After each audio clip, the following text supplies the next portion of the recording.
creators of visual programming tools for software development, is pleased to provide major funding for the Computer Chronicles, the story of this continuing evolution.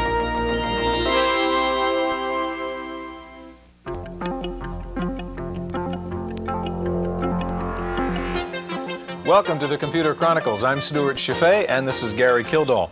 Gary, I've been working with this Abacus here, and the Abacus is, of course, one of the oldest computing machines, about 5,000 years old, and if you're really fast, maybe you can do 2 or 3 operations per second on this thing. Well, today, of course, we're talking about computers which can do hundreds of millions of operations per second. The question is, why do you need that incredible kind of speed in a computer? Well, incredible speed helps sell computers, for one thing. But realistically, there are many problems that do require high-performance computers to get an effective solution. Real-time graphics is one example where the foreground and background images change at a fixed rate of, say, 30 frames per second. It takes a higher performance processor to keep up with a higher density graphics to match that frame rate. Now, there are many examples like that. Say, weather modeling is one. Another is the information analysis required by an expert system. Okay, these incredibly fast computers are called supercomputers, and that's the subject of our program today. We'll see the fastest computers in the world in operation, both here in the United States and in Japan. Let's begin our look at supercomputers by seeing what's going on in this country. Over 1 million times faster than the serial processing machines of the 1950s, modern supercomputers owe most of their high-speed capabilities to massive parallel architectures. Multiple functional units and comprehensive pipelining have led to processing speeds in excess of 100 million operations per second. Supercomputer applications are as distinctly varied as they are specialized, from satellite imagery to superreal graphics, from space exploration to doomsday weapons research. At Lawrence Livermore Laboratory, the world's largest user of supercomputers, magnetic fusion experiments require massive computing power available through the lab's Octopus network, a multi-access system that shares a total of 7 supercomputers. Processing time on these machines is rented to over 150 American and foreign users who gain access through satellite transmission. But the fastest machine at the lab, and one of the fastest commercially available, is the Cray XMP. This dual processor supercomputer is reserved for the most secretive and the most costly activity at Lawrence, nuclear weapons design and analysis. With the Japanese now challenging what was once an American-dominated market, supercomputer research is taking on a new approach. The Japanese machines are not only faster, but they offer simpler, more portable software that uses standard programs aimed at a much wider market. Like the extremely successful bullet train, Japan's supercomputers herald a new generation of speed and technical sophistication. At issue is whether American companies will play a role in this new era of super-fast computers.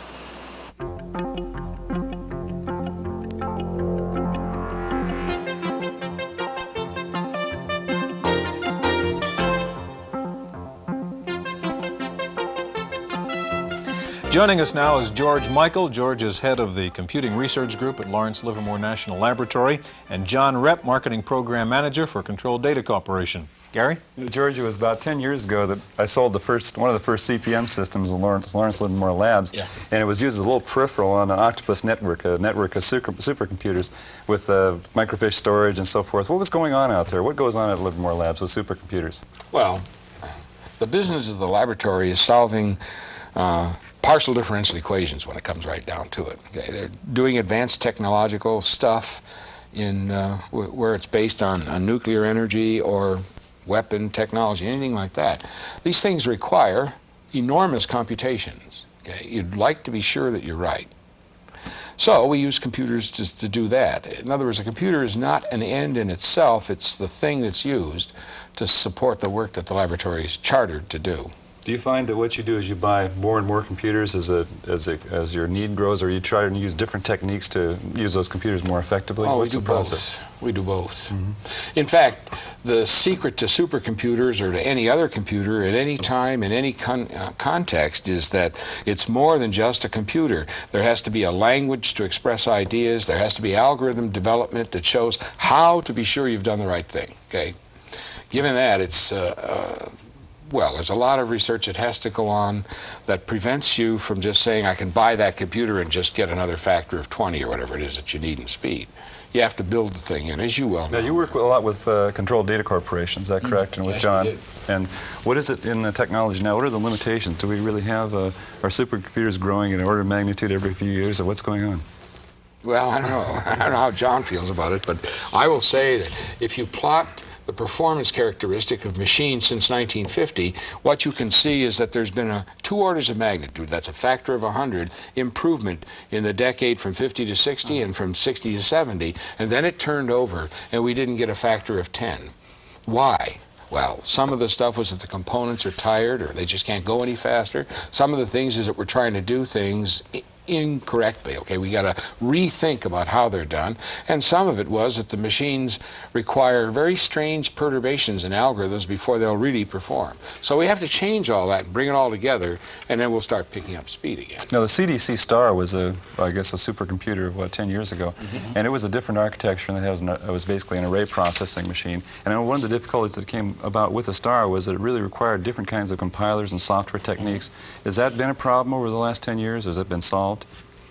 Well, when STAR was first introduced, I think part of it with the help of the laboratories and coming up with a new philosophy, a new logic to produce the high power, you restructure your whole problem, restructure your thinking and how you were going to solve a problem. And over the years, it's taken quite some time to get to the point where vectors are recognized. I deal primarily in the commercial world, and as George and I were talking beforehand, the evolution was in the government. The government had the R&D funds. The government was able to produce and use the kind of architecture that came up. And we're seeing in the commercial world, it's almost a revolution right now. We were talking about, it's kind of like jumping on the bandwagon now of, I got to have one. I ought to get to a point where I can use it. And they're also reaching a point where they can't solve the problems in the same old way they were doing it. They went into the three-dimensional world where you have a lot more data points that you have to analyze and through whatever algorithms, and they're reaching a point where they could keep adding a lot of computers, or they could go to what we quote-unquote call a supercomputer today and move into tomorrow. So we're seeing quite a bit of change going on right now. John, what are the commercial applications? We've heard about Lawrence Livermore and those kind of research and government things. What are the commercial applications now of a supercomputer? Well, I can let me categorize it a touch into 3 or 4 different areas. Petroleum. Petroleum companies or oil companies have gone into supercomputing in a big way, not still totally knowing what they're doing with it, but the search for oil. Again, domestically, they've had to take a look at the seismic processing and also the reservoir simulation. So that's been a very big move, and probably the biggest, as far as I know, in usage of supercomputers. But again, restructuring the way they do things. It's a three-dimensional world, again, that they're looking at. In the automobile industry, we're starting to see that the major companies in the U.S. are going to supercomputing. They want to be able to crash a car by a computer versus taking a number of cars and smashing them up the way they have. They look at productivity of number of cars they have to produce to make a profit. And several of the companies now, by using larger computers and going into supercomputing, have been able to cut the number of cars that they produce to become profitable. And again, that's computer-aided design and all the things they're doing. One of the things that Captain Grace Hopper used to hand out at her lecture is the Grace Hopper nanosecond, which is about this long, and the distance that light travels in a nanosecond. She claimed that this is a fundamental limitation to the speed of computing, and what's your feeling on that? Has that been solved by various techniques? I don't think it's a limit. In fact, I've not seen any physical quantity an effective limit. You tell me about the limit or tell the research world about it, and they'll figure a way around it. Parallelism is a simple-minded way of getting around the limit of how much signal can travel in a given unit of time.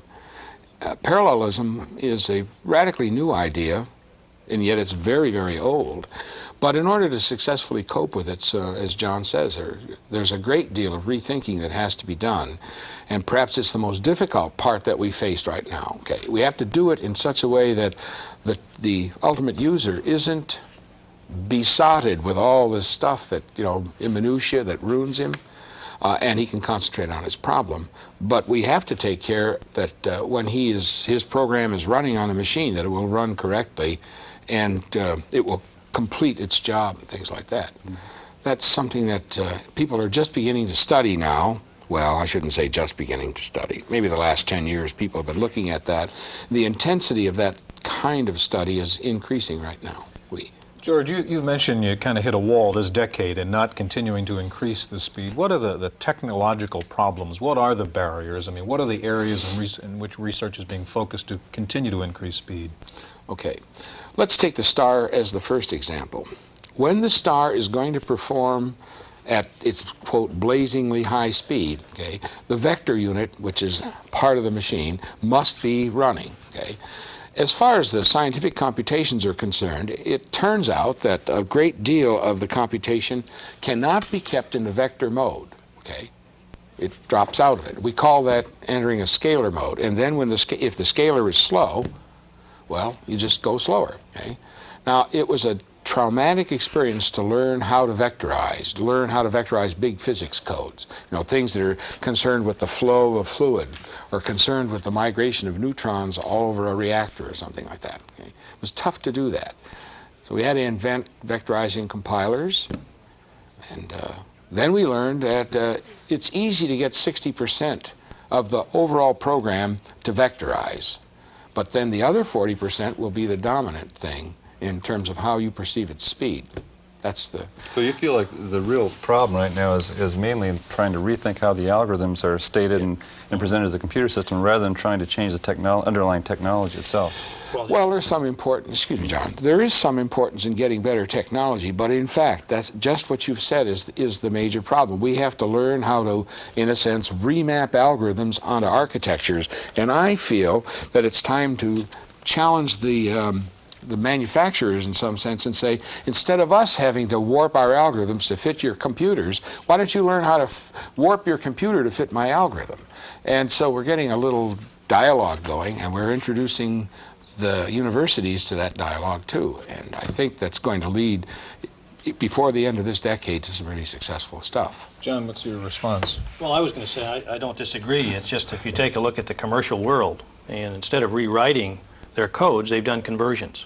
And they've taken a real cut at making conversions, and obviously they're not using the supercomputer the way it can be done. It's in a lot of cases, very time-consuming and expensive. And they have a lot of code that they've written over the years, and it's all been built on and changed and added to. And to go rewrite, to do vector coding, to go on and do pure, solid vector coding, it takes a lot of time to rethink the problem. It's the redevelopment of all those programs again. As a matter of fact, in one case that I've seen this done, they've gotten spectacular results. But it took time and a lot of R&D on their part to do it. Okay, in just a moment, we're going to go to Japan to look at the Japanese version of a supercomputer. That's coming up next.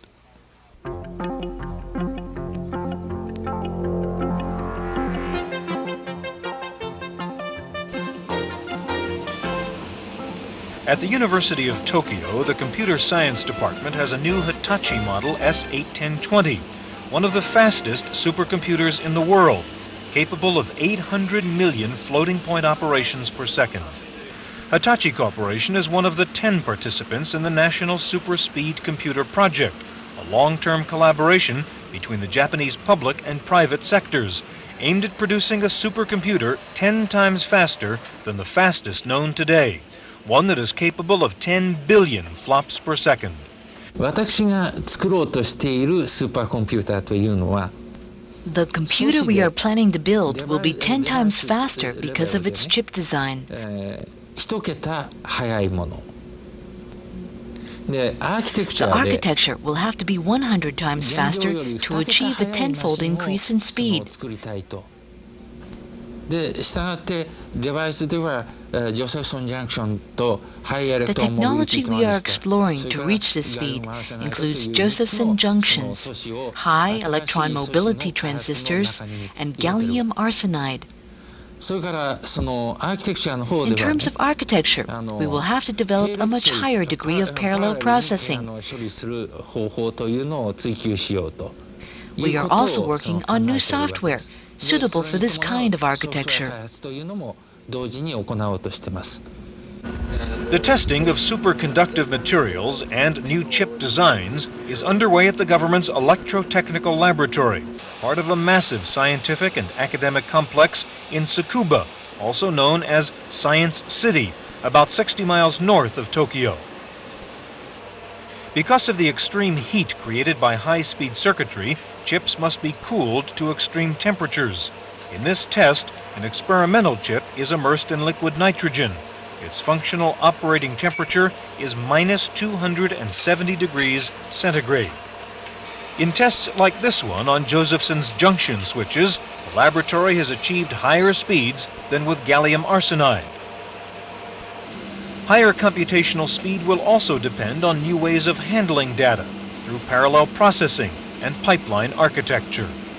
一方、一つはね、ベルトコンベヤーをお考えいただければいい The と思います。 best way to explain parallel processing and multi-pipeline architecture is by comparing it to an auto-assembly line conveyor belt. 完成したものがそのベルトコンベヤーから出てくると。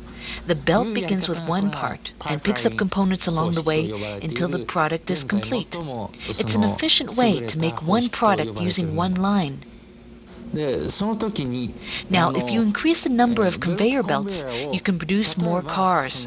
But if you increase the number of belts by 100, for example, don't expect to increase the output by 100 times, because to allocate work to 100 conveyor belts efficiently is very difficult. したがってその、プロセッサーの数を You need a good manager to allocate parts effectively.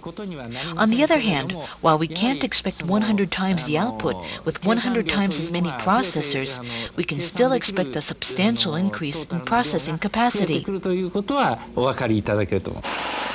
The comprehensive Japanese approach to high-speed computation has led to some impressive accomplishments and some lingering uncertainties. Joseph junction should be used in a very low temperature. So if we move it from the low temperature to the room temperature, it will be breakdown.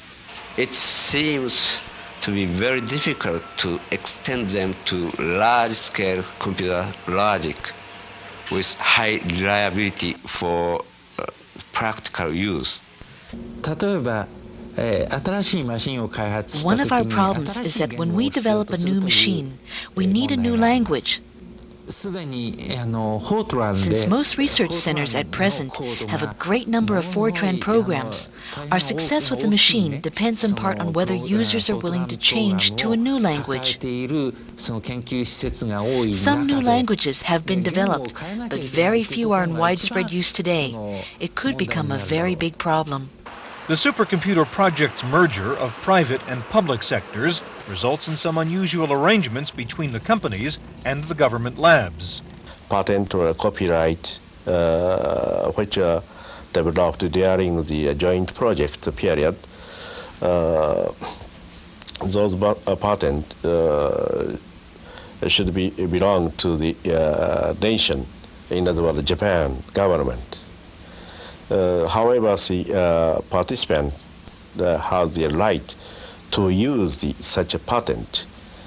And second problem is after finishing the project, each makers, in other words, participant, develops the own product. At that time, in other words, we are completely free competition. Directors of the multi-million-dollar supercomputer project don't see it as a threat to monopolize the world market, but as an efficient way to make major leaps in a field where small breakthroughs can lead to revolutionary changes. いい技術というのはコンペティティブな Good technology is always born out of a competitive environment. アメリカだけが So if America were the only country developing this kind of computer, we wouldn't expect the kind of breakthroughs that come from competition. 大変その進歩が遅くなる Or 可 if 能性 Japan monopolized the research, I don't think the progress we're seeing now would continue. 我々は We hope that we can always be a good competitor of the United States. Okay, George and John, there is the perception of a kind of competition between the Japanese computer companies and the American computer companies, Cray and CDC, in the supercomputer field. How do you see is there a difference in approach between the Japanese and the Americans? I think that you'd have to say there is a difference of approach. I'm not sure that's the place to look for the success that they seem to be enjoying, they have, well, just take the case of Fujitsu. By our discussions with them, they managed to analyze about 5,000 programs, Fortran programs, and then they wrote a vectorizing compiler.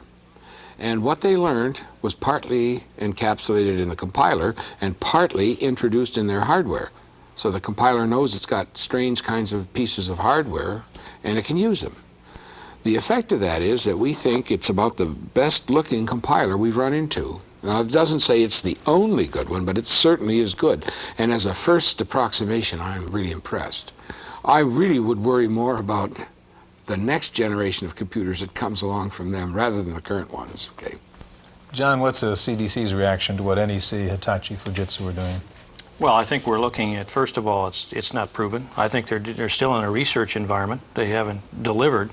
But let's say they even deliver what they've committed to. I think by 1986, you're going to see the U.S. companies coming out with powers of 10 over what they're producing right now. So where does that take you after 86, 87? I think we're looking at magnitudes of 100 by 1990. So I think we've met the competition pretty well. They've certainly been tough competitors, and they've come up with some excellent technology.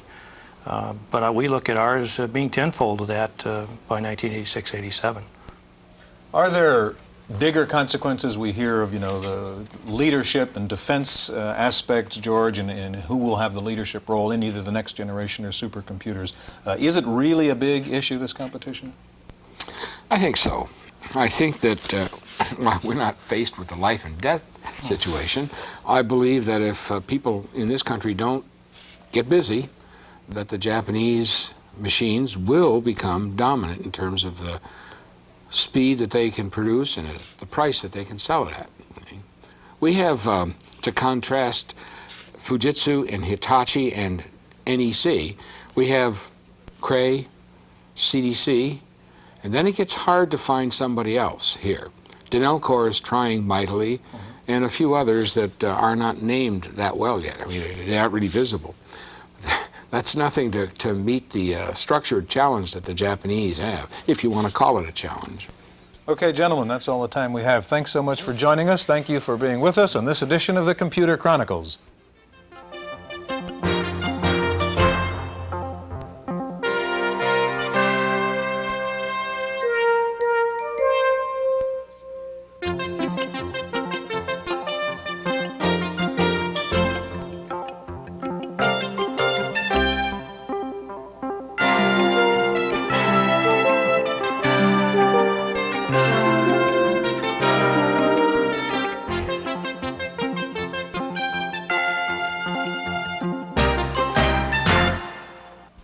Microfocus, creators of visual programming tools for software development, is pleased to provide major funding for the Computer Chronicles, the story of this continuing evolution.